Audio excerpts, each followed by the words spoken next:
दोस्तों नमस्कार। 72,825 शिक्षक भर्ती 2011 में आवेदन करने वाले सभी अभ्यर्थी भाई बहनों का हमारे इस करियर सीक्रेट चैनल पर हार्दिक स्वागत है। मैं तिलक। आज का वीडियो बहुत ही महत्वपूर्ण है क्योंकि कल 12 मार्च को स्पेशल अपील डबल बेंच में लगा हुआ है, सरकार द्वारा जो दाखिल किया गया था। तो मित्रों, उसमें हम सबसे बड़ी बात आपको बता दें, जो कि अभी ब्रेकिंग न्यूज़ हमें मिली है कि डीबी में अभी नहीं लगी है बेसिक शिक्षा परिषद की रिट की डेट। केवल स्टेट की रिट की डेट पर सुनवाई होगी। क्या फिर लगेगी अगली डेट? हम आपको बता दें कि जिस तरह से स्टेट ने और बेसिक शिक्षा परिषद ने 2 रिटें सिंगल बेंच के ऑर्डर के खिलाफ डीबी में डाली थीं, तो दोनों रिटों को कनेक्ट हो जाना चाहिए था और डेट एक ही होना चाहिए था। लेकिन अभी जो है 28 फरवरी के बाद इन दोनों रिटों पर अलग अलग डेट लग रही है। जैसा कि आप जान रहे हैं कि 29 नंबर कोर्ट पर 40 नंबर कोर्ट का मामला जब ट्रांसफ़र हुआ था, तो उस दिन भी आप देखिए कि पहले जो रिट लगी थी वो स्टेट की लगी थी, उसके बाद बेसिक शिक्षा परिषद की रिट लगी थी। तो मित्रों, जो कंट्रोवर्सी पैदा हो गई है, क्या फिर लगेगी अगली डेट? इस पर सारा डिटेल हम बताएंगे। आप हमारे चैनल को अधिक से अधिक संख्या में सब्सक्राइब कर दीजिए, वीडियो में तक बने रहिए। हम आपको बता दें कि जैसा कि आप जान रहे हैं कि 12/091 एक ऐसा मुद्दा जो सुप्रीम कोर्ट के अंतरिम आदेश से नियुक्ति पाने का हकदार था, लेकिन सरकार ने नियुक्ति नहीं दी और क्लोजर रिपोर्ट लगा दिया। उसके बाद में सुप्रीम कोर्ट ने इन 12/091 का कंटेम्प्ट भी खारिज कर दिया था।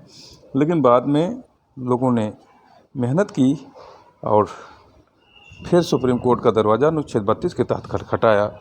उसके बाद सुप्रीम कोर्ट ने सीधा ऑर्डर दे दिया और कहा कि परमादेश और डायरेक्शन दोनों दिया हाई कोर्ट को कि इनके ग्रीवांस का निर्धारण अनुच्छेद 226 के तहत किया जाए। उसके पश्चात मैं आपको बता दूं कि इलाहाबाद हाई कोर्ट की सिंगल बेंच में अपीयर हुए 12/091 के याची और यहाँ धड़ाधड़ 226 के तहत लगभग 30 रिटें दाखिल हो गई। सभी रिटों पर बेंच केस लगा और सुनवाई शुरू हुई। सबसे पहले मंजू शुक्ला के बेंच में सुनवाई शुरू हुई और सार्थक सुनवाई शुरू हुई।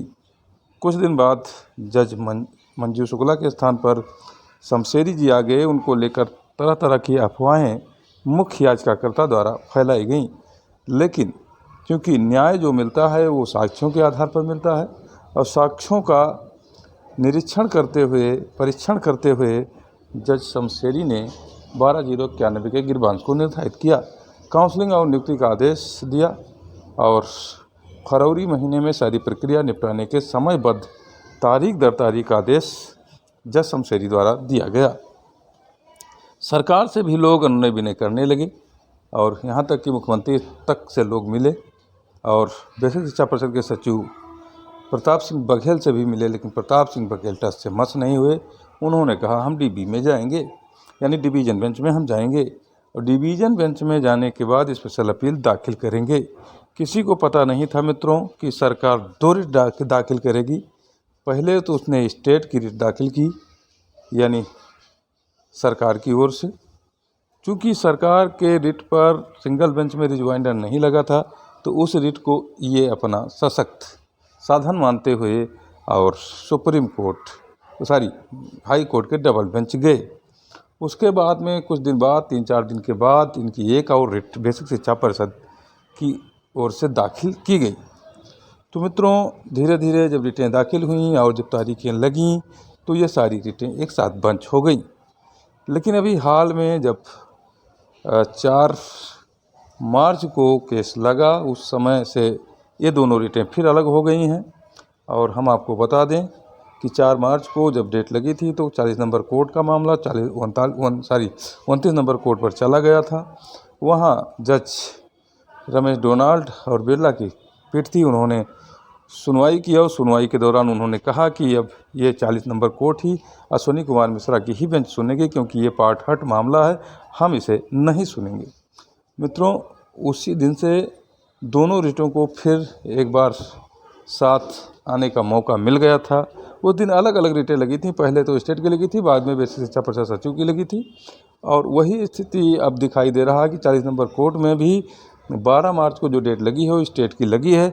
अभी बेसिक शिक्षा परिषद सचिव वाली जो रिट है उसकी डेट नहीं आई है।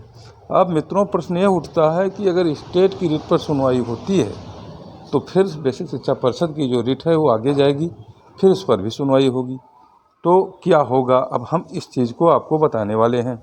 अभी चूँकि आप मान कर चलिए आज का दिन शेष बचा हुआ है, आज जो काज लिस्ट शाम तक आएगी उसमें हो सकता है कि बेसिक शिक्षा परिषद की जो रिट है वो टैग हो जाए और केस बंच हो जाए, फिर सुनवाई कल साथ ही साथ हो।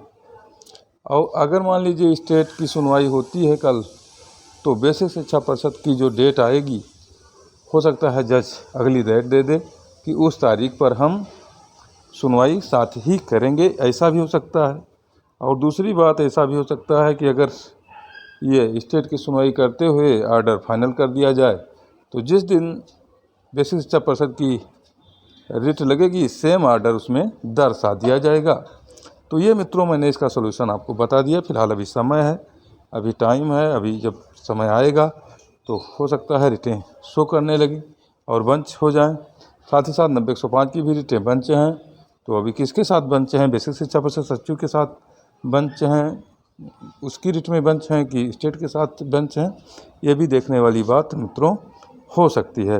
तो ऐसे स्थिति में आप धैर्य रखें, साहस रखें, पैरवी करते रहें। अभी तो संभावना यह है कि शाम तक काल लिस्ट आ जाएगी और सभी रिटें शो करने लगेंगी, साथ ही साथ सुनवाई कल हो जाएगी। लेकिन अगर ऐसा नहीं होता है तो आप निसंदेह कहीं ना कहीं इस ओर इंगित करता है मामला कि अगली डेट भी लगने की संभावनाएं बहुत ज़्यादा बढ़ गई हैं। वैसे भी सरकार को बहुत ज़्यादा समय मिल गया है 66,655 का ब्रेकअप लाने के लिए। जो खबरें आ रही हैं शासन में कि ब्रेकअप के लिए सारा डाटा इन्हें उपलब्ध नहीं हो पाया, 66,000 डाटा इनको मिल ही नहीं रहा है। ऐसी स्थिति में क्या ब्रेकअप रखेंगे कि नहीं रखेंगे ये तो आने वाला समय बताएगा। लेकिन अभी रीटों का संयोजन नहीं हो पाया है, यह भी एक विधिक प्रक्रिया है और विधिक फॉल्ट है। अगर साथ साथ रिटें नहीं आती हैं तो साथ सुनवाई कैसे होगी, ये अश्विनी कुमार मिश्रा की बेंच को ही निर्धारित करना है। हो सकता है हमारे मोस्ट सीनियर भी इसका कुछ रास्ता या हल निकालें, सप्लीमेंट्री द्वारा उस रेट के केस को भी बंच कराने में सफल हों। तो अभी आज ब्रीफिंग लोग साथ साथ करेंगे वकीलों के, तो देखते हैं क्या निकल कर आता है। मित्रों मुझे चूँकि अपडेट देना था आपको, मुझे लगा कि आपको बताया जाए, इसलिए हमने आपको सारी बात बता दी है और आपको ये जानकारी बहुत महत्वपूर्ण है जो मिल गई है। तो मित्रों आप हमें स्नेह और प्यार देते रहें। धन्यवाद।